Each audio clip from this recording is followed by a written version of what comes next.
Hey everybody, hope you're doing well. This is Chris, and today we're going to talk about how to lay out your website using Flexbox.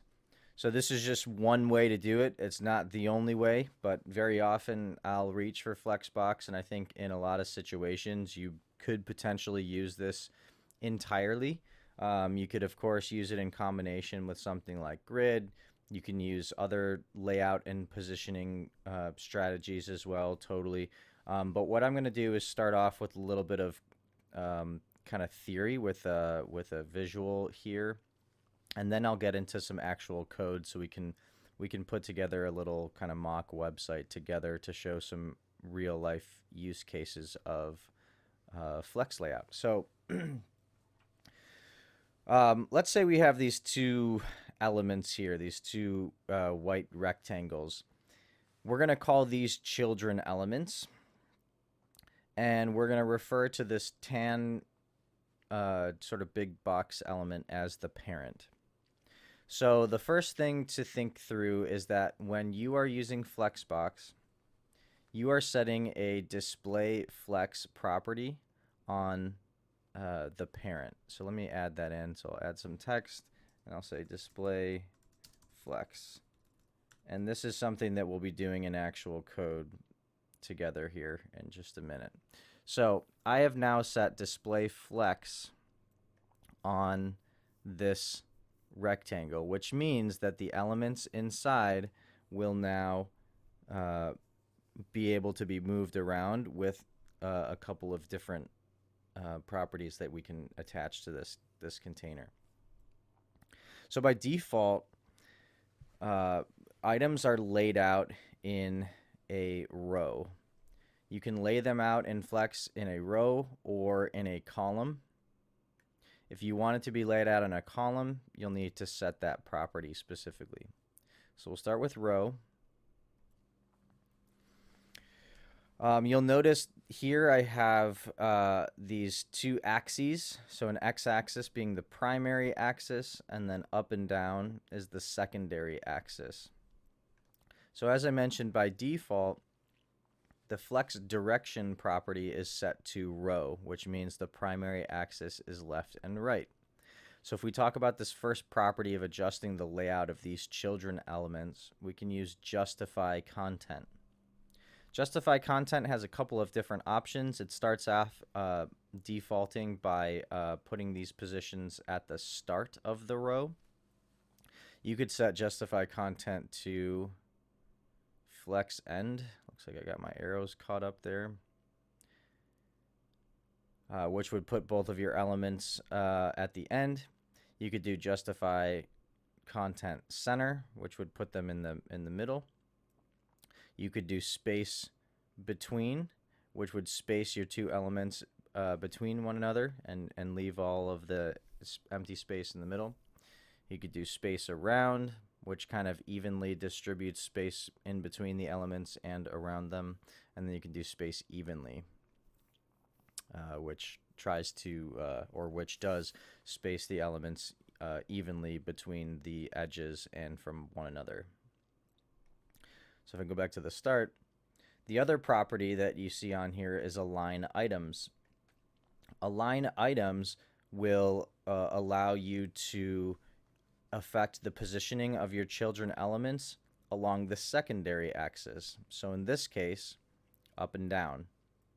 So we could do start, we could do center, or we could do end, similar to, and it would take both of these. So start, end.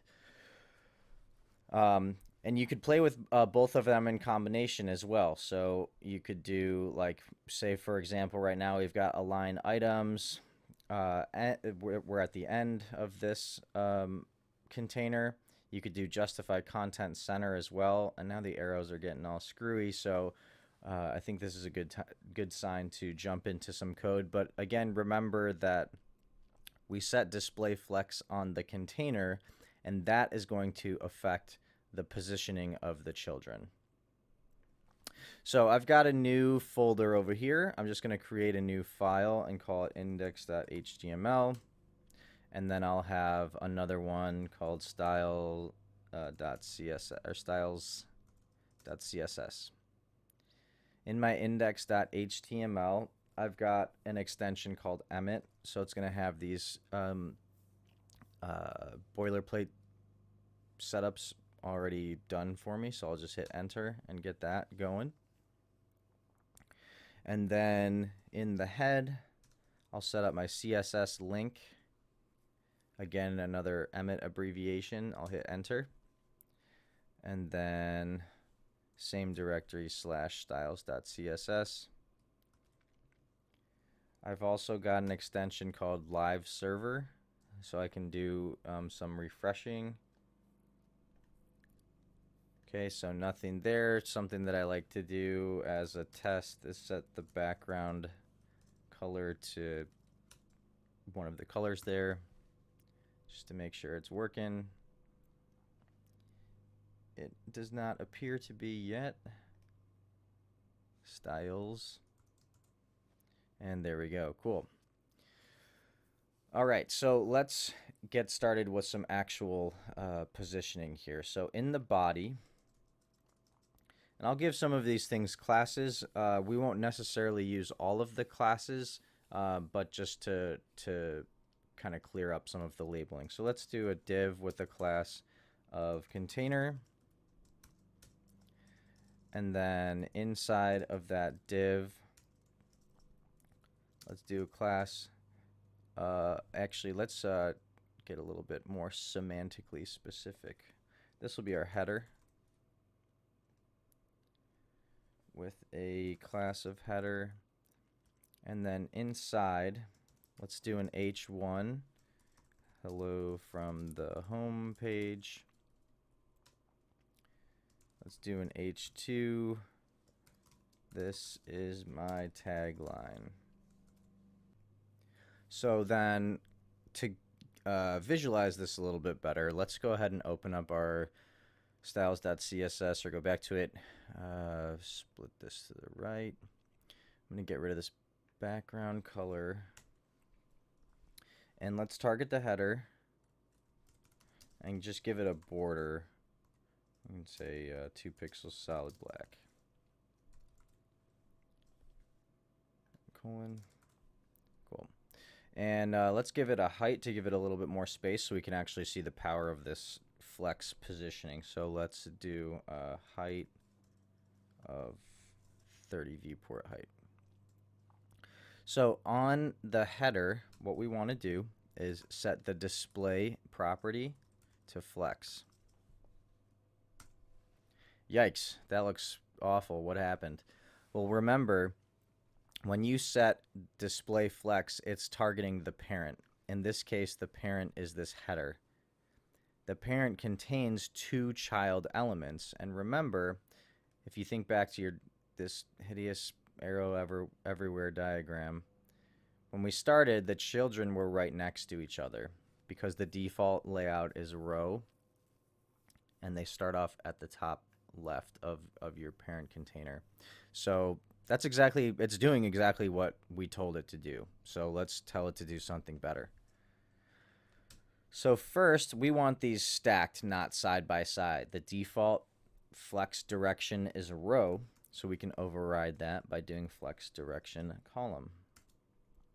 And now they're nice and stacked.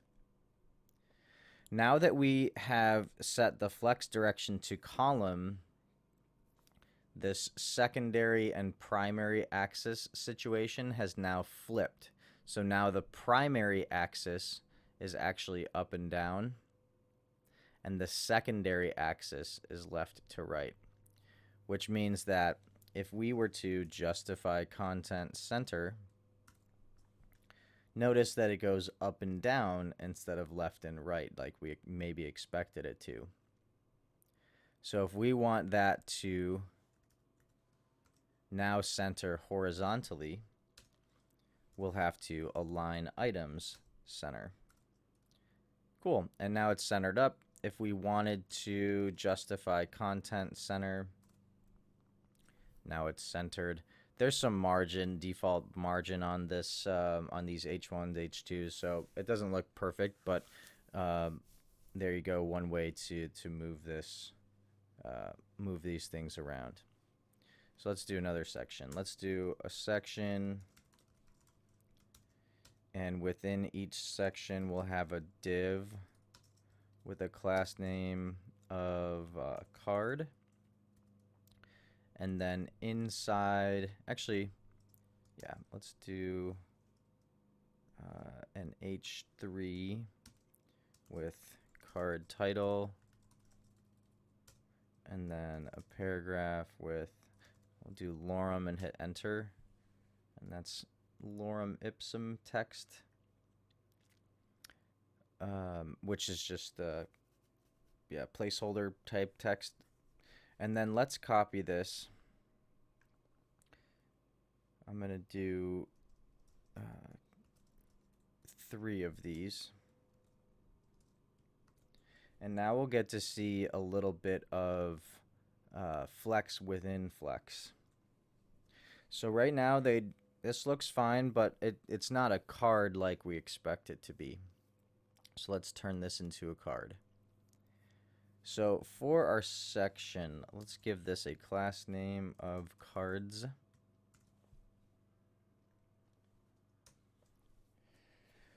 So the first thing that we're going to do is for each of these, the individual card divs, so that we can see them, let's give them a border. And we'll do 2 pixels solid blue violet. Okay, so we're getting somewhere. With those cards, let's maybe give them some padding as well, just to give them a little bit of space. And now we want these cards to line up side by side and look like actual cards. So if I go, it doesn't matter where this is, but I like to kind of flow downward. So we're in my CSS. I like to keep it kind of in a similar order. So I'm going to put cards above here, but it doesn't matter what order you put it in as long as you pick something that's consistent and works for you. So let's do display flex. Man, and all right, already that looks pretty good. So we've got them laid out side by side. We don't have to do any sort of flex column, any of that kind of stuff. Or flex direction column, any justify content, any of that kind of stuff. But let's say that we want to tidy up the inside here. If we wanted to do that, we could apply some flex. So let's get rid of some of this text on a couple of them, just to make the text look a little bit different. Okay, and then let's give this one like a longer title. Card title with a really long string of text that hopefully bumps onto the next line. Okay, so notice with this, now I've got the width is different, the height is a little bit different, the title, like they start on the same line, but then it drops down. So there are some ways around this. You might not have a title this long, but here's another use case of using flex within another flex container. So right now we have this cards section with a display flex, which has my cards laid out side by side. Now each of these individual card divs, the only thing that we have on them is the border and some padding. Let's space them out a little bit, give them some margin. So now they look like, kind of look like cards. And let's give them a display property of flex. So now, remember, when we put display flex, it's the parent. So in this case, the parent is now the card, and the children would be the title and this text here. And maybe you'd have like an image or something else like that too. So remember, this is going to look kind of wonky to start. If I hit save, Now it's side by side. So we can fix that by adding flex direction column. Now we're kind of back to where we started. And remember, when we do flex direction column, that flips the axes. So now we can use justify content to affect this vertical axis. So what we could do is justify content space between. And now it looks a little bit more even. Now all of this, like, I mean, maybe you call it like content or preview text, is it all lines up a little bit more neatly. Now, do I love this huge space in the middle? No, not necessarily. Maybe if you had, you know, another, maybe if you had like an image or something else to stick in here, you could play around with that. But the point being is that you can use flex on a parent container and another set of parent containers in between. Now, if I wanted to remedy this a little bit more, I'd play around with the width of these individual cards. So I could do width. Let's start with 33%, but I'm gonna have to make an adjustment. Actually, that looks okay. I was thinking I might have to use like you can use calc, which will calculate percentages for you. And so I was thinking 33% of the parent container minus the margins that have been involved. So 1, 2, 3, minus 4 rem. Didn't look like it did a whole lot, but that's just another strategy that you could potentially use. So hopefully you can start to see the power of Flexbox and using it for individual elements, for using it for sections on your website, or even for handling the entire layout of your whole page. It's definitely doable. I personally think Flex is great when used in combination with other methods, especially with grid, which I'll show how to do in a later video. But that's it for now. So hope this was helpful. If you've got any questions, as always, go ahead and leave them in the comments. If you liked it, go ahead and give it a like. Subscribe to the channel. I'll be pumping out a few more videos over the next couple weeks, as I have been.